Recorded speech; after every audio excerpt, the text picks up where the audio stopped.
There are some things in life that you can always count on, like the fact that it will rain right after you wash your car, and that Kinabatangan's Buk Mokhtar will always come up with a universally panned remark, like this gem. Now, I don't know if our MPs are aware of this, but a parliamentarian's KPI doesn't consist of just riding in a motorcade and kissing babies. You actually have to know stuff. Like the fact that poverty can be fattening. Just recently, prior to Bong's remark, UNICEF and DM Analytics released a report that pointed to higher levels of poverty and malnutrition among children who live in KL's low-cost housing compared with the national average.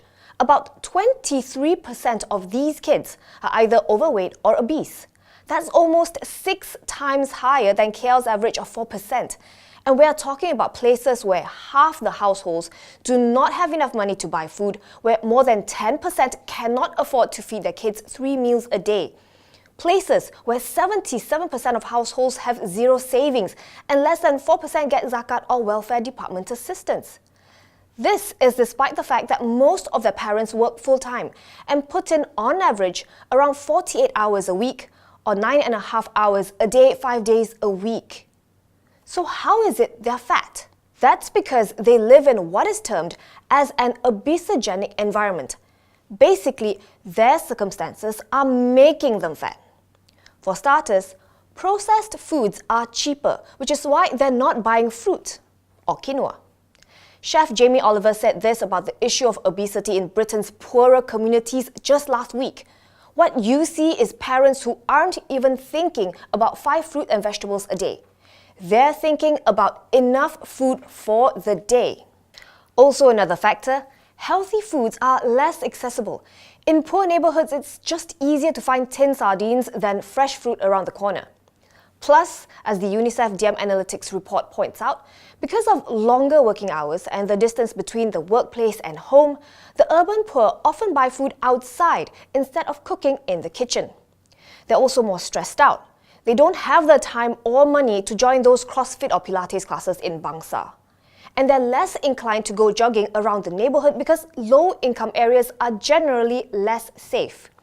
Daniel Engber is a columnist for Slate. He talks about the health-wealth gradient and the girth-wealth gradient. The health-wealth gradient, coined by sociologists, refers to the fact that, in general, the richer you are, the healthier you are, because you have more access to money, resources, and opportunity. Engber says there's also the possibility that poor people have a greater incentive to behave in unhealthy ways. If you're broke and you can't spend much on the big-ticket items, it might be easier to just spend it on the smaller guilty pleasures like cigarettes or junk food. Plus, if you can't afford to buy that fancy remote-control toy car your child has been asking for months, it might be easier just to reward good grades with chocolate. Now, the girth-wealth gradient, which Engber came up with himself, basically he says, the poorer you are, the more likely you are to be fat. And the fatter you get, the more likely you are to be poor. Citing studies, he points out that poor women are fatter than rich women in developed countries, and that pattern has begun to spread into the developing world.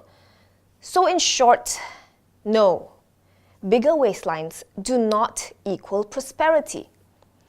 Maybe, just maybe, some of our lawmakers should do a bit of homework before shooting their mouths off. Just saying.